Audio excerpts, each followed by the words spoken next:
जय जय श्री राधे। भाद्रपद शुक्ल एकादशी की पौराणिक कथा। युधिष्ठिर कहने लगे कि हे भगवान, भाद्रपद शुक्ल एकादशी का क्या नाम है, इसकी विधि तथा इसका महात्म्य कृपा करके कहिए।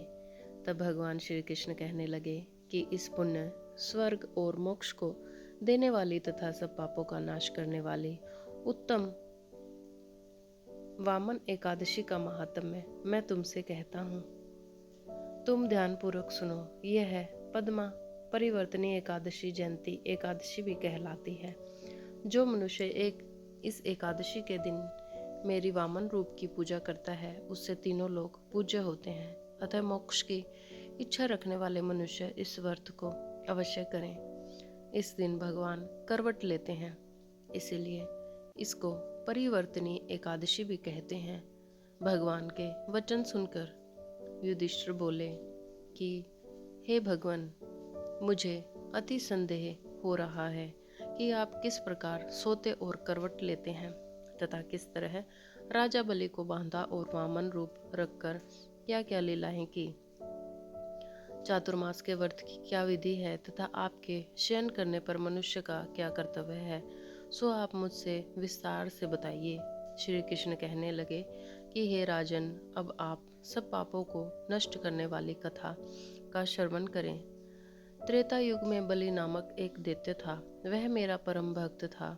विविध प्रकार के वेद सूक्तों से मेरा पूजन किया करता था और नित्य ही ब्राह्मणों का पूजन तथा यज्ञ के आयोजन करता था। लेकिन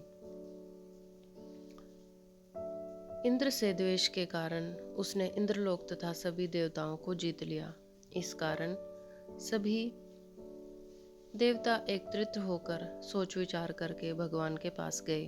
बृहस्पति सहित इंद्रादिक देवता प्रभु के निकट जाकर और नतमस्तक होकर वेद मंत्रों द्वारा भगवान का पूजन और स्तुति करने लगे। अतः मैंने वामन रूप धारण करके 5वां अवतार लिया और फिर अत्यंत तेजस्वी रूप से राजा बलि को जीत लिया। इतने वार्ता सुनकर राजा युधिष्ठिर बोले कि हे जनार्दन, आपने वामन रूप धारण करके उस महाबली दैत्य को किस प्रकार जीता। श्री कृष्ण कहने लगे, मैंने वामन रूपधारी ब्रह्मचारी बलि से 3 पग भूमि की याचना करते हुए कहा, ये मुझको 3 लोक के समान है। और हे राजन, यह तुमको अवश्य ही देनी होगी। राजा बलि ने इसे तुच्छ याचना समझकर 3 पग भूमि का संकल्प मुझको दे दिया और मैंने अपने त्रिविक्रम रूप को बढ़ाकर यहाँ तक कि भूलोक में पद, भूलोक में जंगा, स्वर्गलोक में कमर, महलोक में पेट, जनलोक में हृदय, यमलोक में कंठ की स्थापना कर सत्यलोक में मुख, उसके ऊपर मस्तक स्थापित किया। सूर्य, चंद्रमा आदि सब ग्रह गण, योग, नक्षत्र, इंद्रादिक देवता और शेष आदि सब नागगणों ने विविध प्रकार से वेद सूक्तों से प्रार्थना की। तब मैंने राजा बलि का हाथ पकड़कर कहा कि हे राजन, एक पद से पृथ्वी, दूसरे से स्वर्गलोक पूर्ण हो गए। अब तीसरा पग कहाँ रखूं? तब बलि ने अपना सिर झुका लिया और मैंने अपना पैर उसके मस्तक पर रख दिया, जिससे मेरा वह भक्त पाताल को चला गया।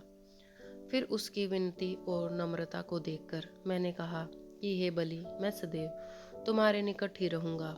विरोचन पुत्र बलि से कहने पर भाद्रपद शुक्ल एकादशी के दिन बलि के आश्रम पर मेरी मूर्ति स्थापित हुई।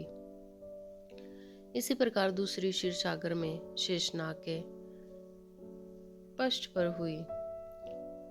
हे राजन, इस एकादशी को भगवान शयन करते हुए करवट लेते हैं, इसलिए तीनों लोकों के स्वामी भगवान विष्णु का उस दिन पूजन करना चाहिए।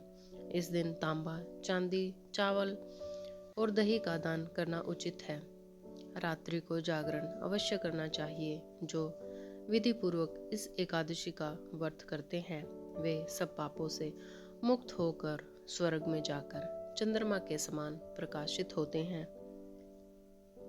और यश पाते हैं। जो पापनाशक इस कथा को पढ़ते या सुनते हैं, उनको 1000 अश्वमेघ यज्ञ का फल प्राप्त होता है। जय जय श्री राधे।